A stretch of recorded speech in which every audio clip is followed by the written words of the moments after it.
Hey guys, and welcome to another day on the shop. Today we are doing, guess what? The rebuild. Finally, we have gotten all the parts in. We are starting to do this refresh. We have a painted block ready to go. We have new cam bearings already installed. We have all these wonderful parts that need to be put back in here. And then we have a box over here with a bunch of other parts. So, today, I'm gonna get the rotating assembly started. We're gonna take some WD-40, wipe down the block a little bit, take some oil, put it in places it needs to go. We've already cleaned it all out as much as we could. We used some wire brushes like this to kind of clean out the holes we couldn't get to in other places. So all of it pretty much as clean as it's gonna get. So right now I'm getting the bearings ready. I'm gonna put the bearings in. We're going to torque them down. We're gonna put the crankshaft back in, and once we get the crank in, then we can start looking at piston rings and the pistons. So, let's get to it.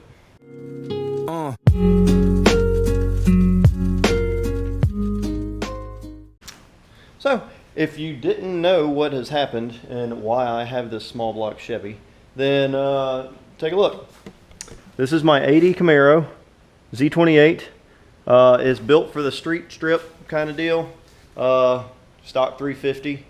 With upgraded camshaft, upgraded pistons, which are kind of stock replacement, but an upgrade from that, as well as the heads. The heads are GM Performance. I can't remember the actual cam numbers, and it has a 650 double pumper carb.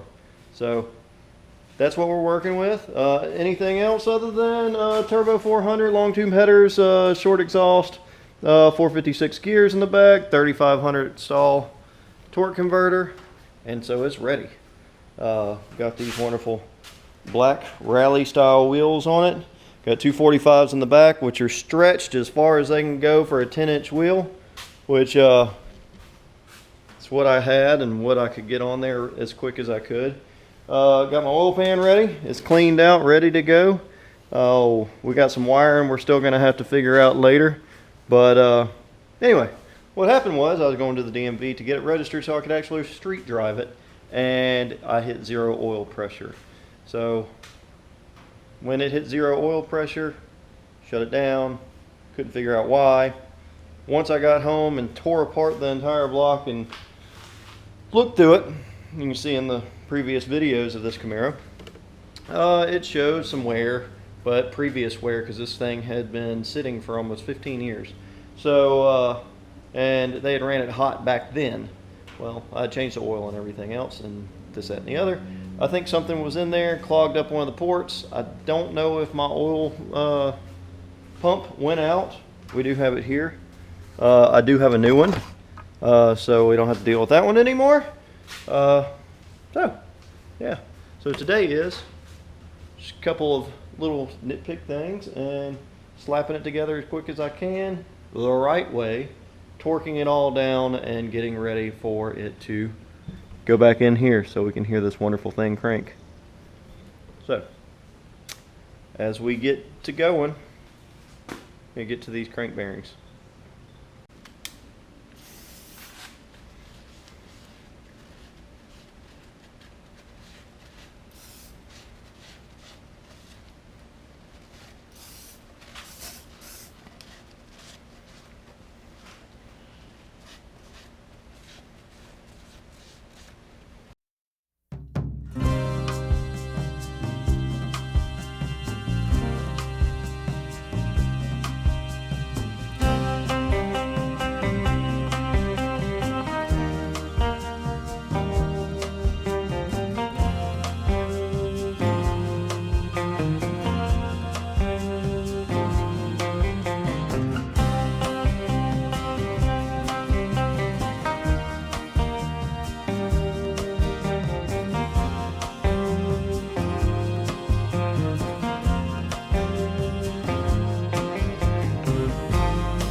right, so we got the crank in.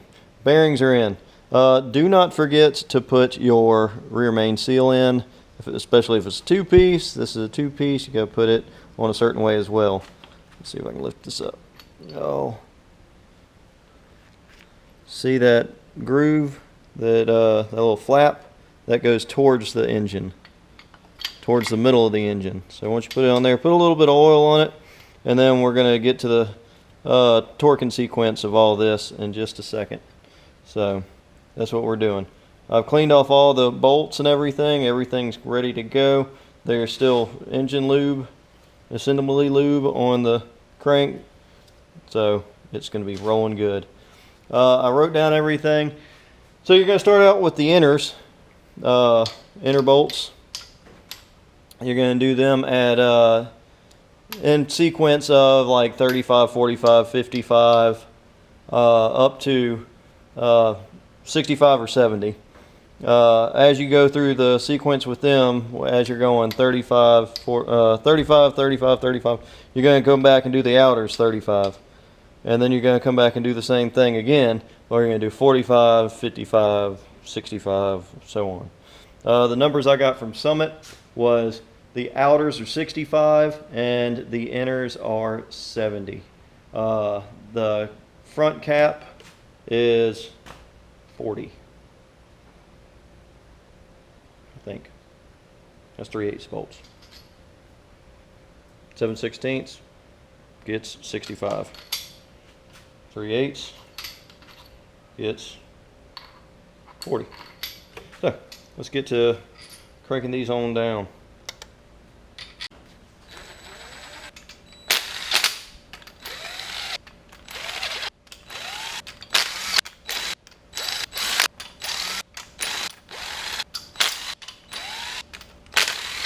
All right, we're done. No, we're not.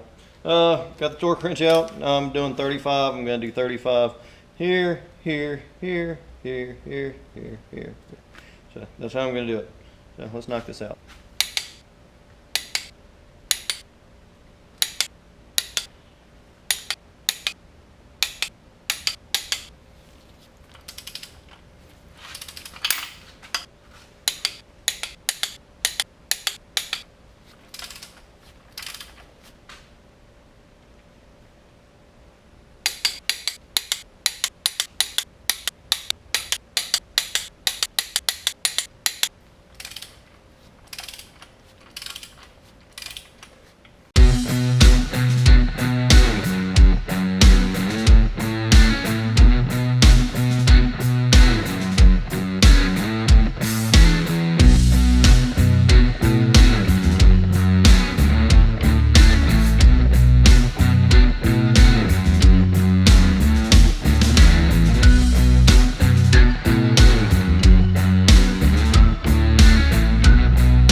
Alright, so we got all the pistons and rings together. We cleaned up all the pistons, got all the rings on. Now, it is time to slap the pistons in.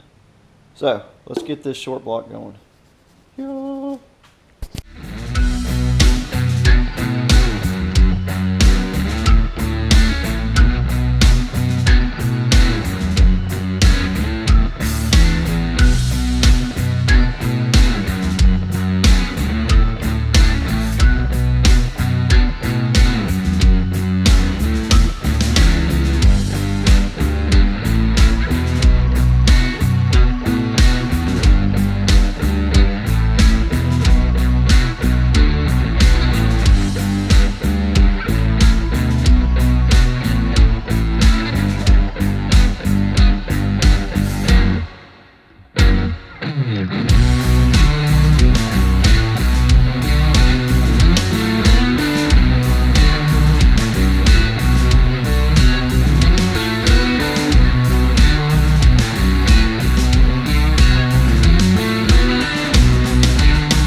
Alright, so you see that the long block is assembled, but look at that. Woo. Got pistons, they move, they're ready. They're ready for some oil, some spark, and some fuel. And then I start singing Metallica. Give me fuel, give me fire. Yeah. So we got the crank in, we got cam bearings in, we got pistons in, we got all the caps on, snug down to connecting rods, 38 to 44. I put them at 40, just kind of roundabout. It started getting kind of snug, so I left it at that. But so next, come over here. I'll show you a sneak preview. So I've already cleaned one. So this is, oh, that's the driver's side. Look at how nasty it is. Actually, I think that's the passenger side. Yeah, probably. I don't know. I gotta look at them. So this is just a nasty one. And then look at this one. It's all crispy and clean and as good as I can get it right now. I would like to take a Dremel and Dremel some of these holes out a little bit for some water flow, because the cast on these wasn't the greatest. I couldn't get all the paint off even after using the aircraft stripper and everything, but I've got new valve seals, so these valves are going to come out. I'm going to lap them and put new seals in them, put them back together, clean all this up. So I've got my little stem tool, got some Permatex compound in there, and a little tool to use to make it a little bit easier. So, but progress, my procrastination progress. It's been slow, not really tedious, just slow. I have 15 million other things been going on. So finally, we're getting back to it. Got rid of a big box. It's over there. I got a bunch of other boxes for other things. Some trash on the floor from tonight. Got my oil pan. It needs to go on here. And got that header to come off. I don't know if I've shown y'all. Oh, this header has a napkin on it. Alright, it's been cleaned up, and it was all rusty, and it's been sprayed with high temp black. They are also going to be wrapped with some, oh, what you call it, temperature wrap, titanium color. So I've got two things of this, so I like that and the way it looks. We're going to throw that together. We got some other high temp stuff to make sure my starter wires and stuff don't burn again. We got some wiring to do in here. All that finicky stuff without a grommet in the firewall needs a grommet. Some of this is all janky. I'm going to clean it all up. The wires down there are burnt to the starter and all, so those are going to be replaced and loomed and heat protection on it. This still has a bunch of grease and stuff, so I got to power wash it. Gonna clean up some stuff, throw some paint down, just on some rusty parts. Got to pull that header out, like I said. So we're getting there, slowly, but we're getting there. These pistons look pretty good. Like I said, I cleaned them all up. They got oil all over them right now. So, but everything is ready for assembly and ready for getting back in here. And then I'm gonna clean my bird poop off. I got a few other things body wise before I want to take it out. After I get the engine in, I'm going to take it down to the DMV, get it registered. I don't know if I want to do antique or not. Probably not, because I'm probably going to drive this a little bit more. But then, what is it, August? So October is something we have called Cruising the Coast. It's where a couple of different cities in Mississippi, which is west of me, I'm east of them, have almost hundreds of thousands of people come in with their classic cars, resto mods and all that. This isn't any type of shape to get awards, but I want to drive it. I want to drive it down there. Their laws don't really apply towards exhaust, loudness, tire size, anything like that. So you could basically take a drag car straight down the highway and they wouldn't care, as long as you don't do a burnout and try and run over a bunch of people and do it Mustang style. So, but I want to thank you for joining in to another day on the shop. If this is stuff you like, watch some more of it, because this is what I'm doing. Trying to get more into my shelf over there. Got those shelves up, which I've talked about probably 15 million times. Got me an air compressor working finally too. So, thanks again. Till next time.